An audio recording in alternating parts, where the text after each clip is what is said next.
नमस्कार विद्यार्थी मित्रांनो, स्वागत आहे तुमचं चालू घडामोडीला या YouTube चॅनलमध्ये. मित्रांनो, पोलीस भरती, सर्व सेवा, एमपीएससी तसेच इतर सर्व स्पर्धा परीक्षांसाठी उपयुक्त असणाऱ्या चालू घडामोडी तुम्हाला मिळणार आहे PDF स्वरूपात, अगदी मोफत आणि क्विज स्वरूपात सुद्धा आपल्या टेलिग्राम चॅनलवर आणि रील स्वरूपात आपल्या इंस्टाग्राम चॅनलवर. तर आपल्या टेलिग्राम चॅनलला जॉईन करून घ्या, इंस्टाग्राम अकाउंटला फॉलो करून घ्या आणि जर तुम्ही अद्यापर्यंत आपल्या YouTube चॅनलला सबस्क्राईब केलं नसेल तर सबस्क्राईब करून घ्या. आपण दररोज सकाळी 6 वाजता चालू घडामोडीचे व्हिडिओ घेऊन येत असतो. सुरुवात करूया आजच्या व्हिडिओला. आज दिनांक 3 एप्रिल. आजचा आपला पहिला प्रश्न आहे, नॉर्थ अटलांटिक ट्रीटी ऑर्गनायझेशन अर्थात नाटो या संरक्षणात्मक संघटनेचे सैनिक संघटनेचे अध्यक्ष कोण आहेत? आणि या प्रश्नाचं उत्तर आहे ऑप्शन ए, मार्क रुटे. बघा नाटो बद्दल माहिती. नाटोचा फुल फॉर्म आहे नॉर्थ अटलांटिक ट्रीटी ऑर्गनायझेशन. एक संरक्षणात्मक सैनिक संघटना आहे. हिचं मुख्यालय ब्रुसेल्स, बेल्जियम या देशामध्ये आहे. स्थापना हिची झालेली आहे 4 एप्रिल 1949 ला, म्हणजे उद्या हिचा वर्धापन दिवस आहे. एकूण सदस्य देश आहेत 32वा देश आहे स्वीडन. अध्यक्ष आहेत मार्क रुटे. स्थापना झाली दुसऱ्या महायुद्धानंतर. शीतयुद्ध सुरू झाल्याने सोव्हिएत युनियन म्हणजेच रशियाच्या विस्तारवादी धोरणाला रोखण्यासाठी ही संघटना तयार करण्यात आली. तर कलम 5 यानुसार नाटोच्या कोणत्याही एका देशावर जर हल्ला झाला तर तो नाटोवर झाला असं समजलं जाईल. ठीक आहे. तर सुरुवातीला 12 संस्थापक सदस्य होते. Belgium, Canada, Denmark, France, Iceland, Italy, Luxembourg, Netherland, Norway, Portugal, United kingdom आणि युनायटेड स्टेट ऑफ अमेरिका. तर 2026 पर्यंत सदस्य झाले 32. ठीक आहे. त्यामध्ये 30 युरोपियन आणि 2 उत्तर अमेरिकन. तर सर्व निर्णय सर्वानुमते घेतले जातात. एकही देश विरोध करत असेल तर निर्णय होत नाही. वापर आतापर्यंत फक्त एकदाच वापर झाला 2001 मध्ये 9/11च्या हल्ल्यानंतर अमेरिकेसाठी याचा वापर झाला. ठीक आहे. आता हा चर्चेतला मुद्दा आहे, कारण अमेरिकेने धमकी दिलेली आहे डोनाल्ड ट्रम्प यांनी की नाटो मधून आम्ही बाहेर पडू म्हणून, कारण आम्हाला कोणी युद्धामध्ये मदत केली नाही किंवा या नियमाचं पालन केलं नाही. पुढचा प्रश्न बघा, नासाची 1970 नंतर मानवांना चंद्राच्या कक्षेत पाठवणारी पहिली मानवयुक्त मोहीम कोणती? आर्टेमिस 2 असं या मोहिमेचं नाव आहे. बघा, आर्टेमिस 2 मोहीम नासाची अत्यंत महत्वाकांक्षी मोहीम आहे. प्रक्षेपण दिनांक 1 एप्रिल 2026. ठिकाण केप कॅनवेरल, फ्लोरिडा. 50 वर्षांहून अधिक काळानंतर नासा पुन्हा मानवांना चंद्राकडे झेप घेणार आहे किंवा पाठवणार आहे. तर 1972 मधील अपोलो 17 नंतर पहिल्यांदाच मानव चंद्राच्या कक्षेत जाणार आहे. ओरियन कॅप्सूल मधून अंतराळवीर प्रवास करणार आहे. तर प्रवासाचा कालावधी सुमारे 10 दिवस असणार आहे. हे चंद्रावर उतरण्याची मोहीम नाही, चंद्राच्या कक्षेभोवती प्रदक्षिणा घालणे हे उद्दिष्ट आहे.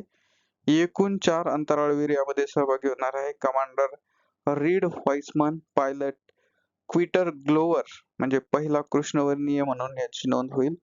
क्रिस्टिना कोच पहिली महिला म्हणून याची नोंद होईल. तर जेरेमी हॅन्सन पहिला कॅनेडियन नागरिक म्हणून याची नोंद होईल. ठीक आहे. तर हे लक्षात ठेवा. पुढचा प्रश्न बघा, प्रश्न क्रमांक 3. मुख्यमंत्री देवेंद्र फडणवीस यांचे अतिरिक्त मुख्य सचिव म्हणून नुकतीच कुणाची नियुक्ती करण्यात आली आहे? आणि या प्रश्नाचं उत्तर आहे ऑप्शन सी, लोकेश चंद्र.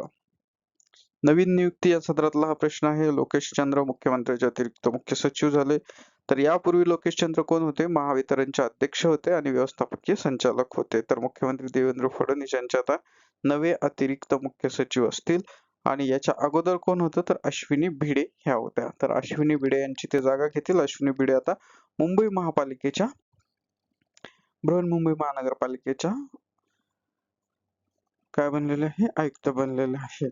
तर त्याबद्दलचा प्रश्न आपण कालच्या परवाच्या व्हिडिओत घेतलेला आहे, ते बघून घ्या. प्रश्न क्रमांक 4 बघा, माहिती आणि प्रसारण मंत्रालयाचे नवे सचिव म्हणून नुकतीच कुणाची नियुक्ती करण्यात आली आहे? आणि या प्रश्नाचं उत्तर आहे ऑप्शन ए, चंचल कुमार. ठीक आहे. नवीन नियुक्ती या सदरातलाच हा सुद्धा प्रश्न आहे. चंचल कुमार माहिती आणि प्रसारण मंत्रालयाचे नवे सचिव, बिहार कॅडरचे प्रशासकीय अधिकारी आहेत चंचल कुमार. तर माहिती व प्रसारण मंत्रालयाच्या सचिवपदी यांची नुकतीच नियुक्ती करण्यात आलेली आहे. आणि यांच्या आधी या पदावर संजय जाजू हे होते. म्हणजे माजी जर कोणी विचारण्यात आला प्रश्न माहिती आणि प्रसारण मंत्रालयाचे माजी सचिव किंवा मावळते सचिव तर ते संजय जाजू हे लक्षात ठेवायचे. पुढचा प्रश्न बघा, प्रश्न क्रमांक 5 नुकतेच tides of time Bharat history through morals in parliament या सुधा मूर्ती लिखित पुस्तकाचे उद्घाटन कोणी केले? आणि या प्रश्नाचं उत्तर आहे ऑप्शन बी सी.पी. राधाकृष्णन. बघा, पुस्तकाचं प्रकाशन या सदरातला प्रश्न आहे तर भारताचे उपराष्ट्रपती सी.पी. राधाकृष्णन यांनी कुठे केलं? नवी दिल्लीतील संविधान सदन म्हणजे जुनी संसद इमारत या ठिकाणी. राज्यसभेच्या खासदार आहेत सुधा मूर्ती यांनी हे लिहिलेलं आहे. सुधा मूर्ती कोण आहेत? जर ज्यांना माहित नसेल त्यांच्यासाठी सांगतो.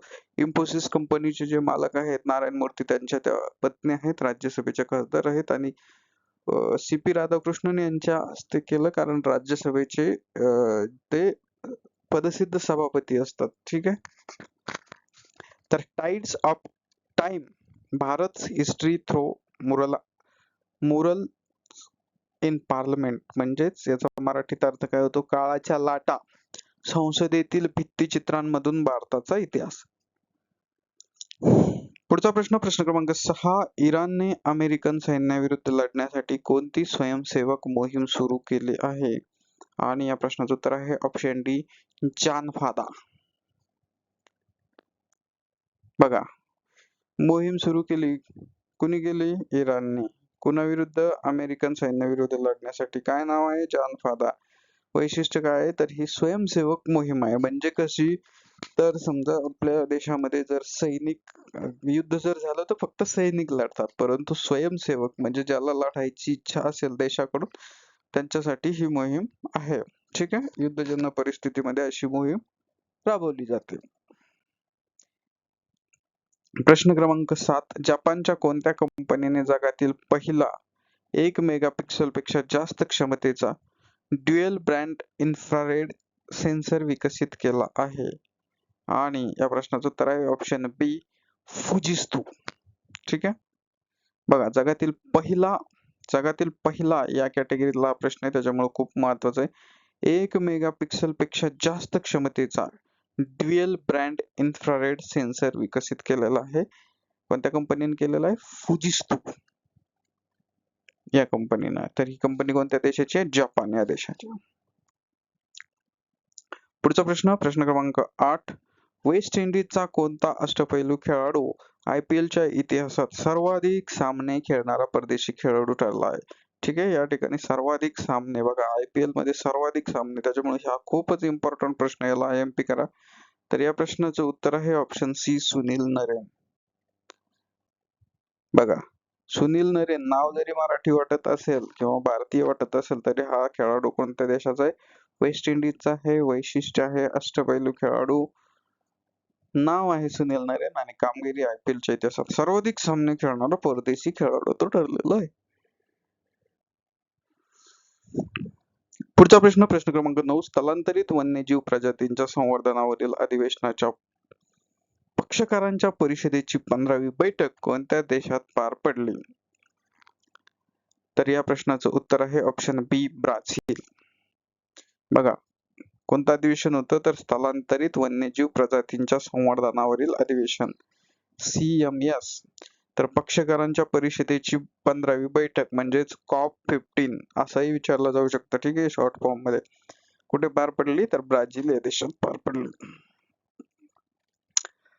पुढचा प्रश्न बघूया, प्रश्न क्रमांक 10 नुकतेच निधन झालेले दक्षिण अमेरिकेतील सुरिनाम या देशाचे माजी राष्ट्राध्यक्ष कोण आहे? आणि या प्रश्नाचं उत्तर आहे ऑप्शन डी चंद्रिका प्रसाद संतोखी. बघा, दक्षिण अमेरिकेतील सुरिनाम या देशातले हे माजी राष्ट्राध्यक्ष, नाव जर बघितलं तर मराठी नाव किंवा हिंदी भारतीय नाव वाटतं. असो, निधन वार्ता या सदरातला हा प्रश्न आहे. कुणाचं निधन झालेलं आहे? चंद्रिका प्रसाद संतोषी. कोण आहेत ते? माजी राष्ट्राध्यक्ष आहे. कुठले आहे? तर दक्षिण अमेरिकेतील सुरिनाम या देशाचे. त्यांचे वयाच्या 67व्या वर्षी निधन झालं. ठीक आहे. ज्या प्रसिद्ध व्यक्तीचं नुकतंच निधन झालं त्याच्यावर रिसेंट मध्ये प्रश्न विचारले जातात.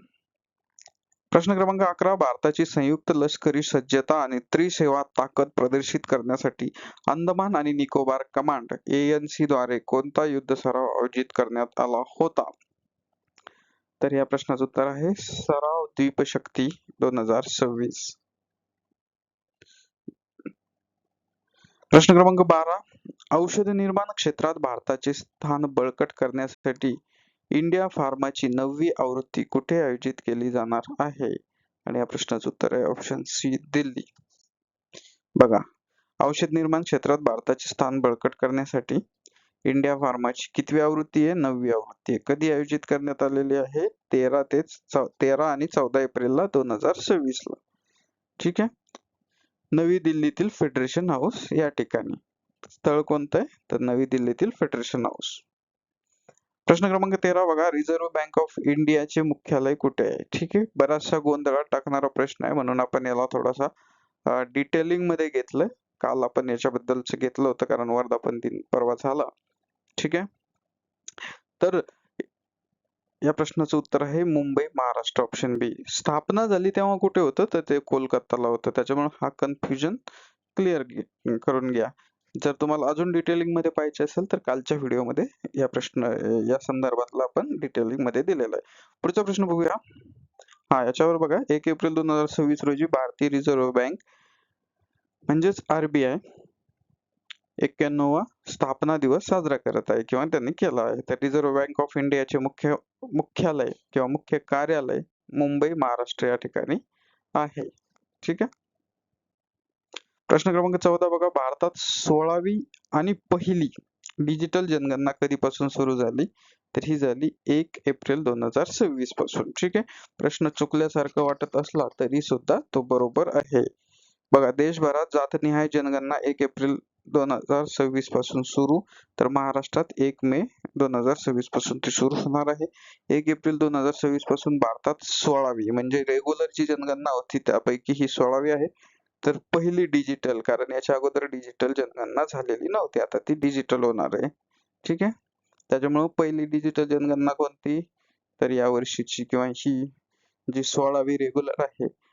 कसेही उलटे पालटे प्रश्न येऊ शकतात, त्यामुळे आपण तयारीत राहायचं. कसंही बॉल आला की प्रश्न आला की आपलं सिक्सर गेला पाहिजे, मार्क गेला नाही पाहिजे, नोकरी आपली पक्की झाली पाहिजे. आता हा एक महत्वाचा मुद्दा आहे पुढचा. ही प्रक्रिया 2 टप्प्यात होणार असून 1 मे 2026 पासून प्रत्यक्ष स्वगणना पोर्टलद्वारे माहिती भरण्यास सुरुवात होईल. तर हे स्वगणना पोर्टल लक्षात ठेवायचं, याच्यावर प्रश्न विचारला 100% जाऊ शकतो की भारताची पहिली डिजिटल जनगणना कोणत्या पोर्टलद्वारे करण्यात येत आहेत, किंवा जर ती पार पडली त्याच्यानंतर सुद्धा हे वर्षभर तरी विचारलं जाऊ शकतं. तर हे आता एकदा डोळ्याखालून घातलं की संपून टाकायचा विषय. पुढचा प्रश्न बघा, प्रश्न क्रमांक 15. इंडिगोने टिंबटिंब यांची मुख्य कार्यकारी अधिकारी म्हणजेच चीफ एक्झिक्युटिव्ह ऑफिसर CEO म्हणून नियुक्ती केली आहे. आणि या प्रश्नाचं उत्तर आहे ऑप्शन ए, विल्यम वॉल्श. तर कोण आहे याच्याबद्दल बघूया. नवीन नियुक्ती या स्तरातला प्रश्न आहे. इंडिगोच्या CEO पदी विल्यम वॉल्श यांची नियुक्ती झाली. देशातील सर्वात मोठी कंपनी किंवा विमान कंपनी आहे इंडिगो, आणि इंडिगोचे आंतरराष्ट्रीय हे जे विल्यम वॉल्श आहे हे आधी कोण होते? तर हे आंतरराष्ट्रीय हवाई परिवहन संघटनेचे विद्यमान महासंचालक आहेत. आता हे मुख्य कार्यकारी अधिकारी असणार आहे इंडिगोचे. ठीक आहे. तर हे लक्षात ठेवायचं आहे. तर हे होते आजचे प्रश्न. आजचा व्हिडिओ तुम्हाला कसा वाटला ते कमेंट मध्ये नक्की कळवा. जर तुम्ही अद्यापर्यंत आपल्या चॅनलला सबस्क्राईब केलं नसेल तर सबस्क्राईब करा. मोफत PDF आणि क्विज साठी टेलिग्राम चॅनल जॉईन करा. रीलच्या स्वरूपात PDF मिळवण्यासाठी आपल्या इंस्टाग्राम चॅनलला फॉलो करा. आणि जर तुम्ही लेटेस्ट मध्ये मुंबई उच्च न्यायालय, छत्रपती संभाजीनगर खंडपीठ आणि नागपूर खंडपीठ किंवा बॉम्बे हायकोर्टच्या सर्व परीक्षा जर देणार असाल तर त्यासाठी आपल्या चॅनलवर सराव प्रश्नपत्रिकाची सिरीज सुरू झालेली आहे. ते व्हिडिओ बघा, कमी वेळेत जास्त अभ्यास करा आणि तुम्हाला सरकारी नोकरीसाठी खूप साऱ्या शुभेच्छा. व्हिडिओ शेवटपर्यंत बघितल्याबद्दल मनपूर्वक धन्यवाद. भेटूया उद्याच्या व्हिडिओत. Thank you so much.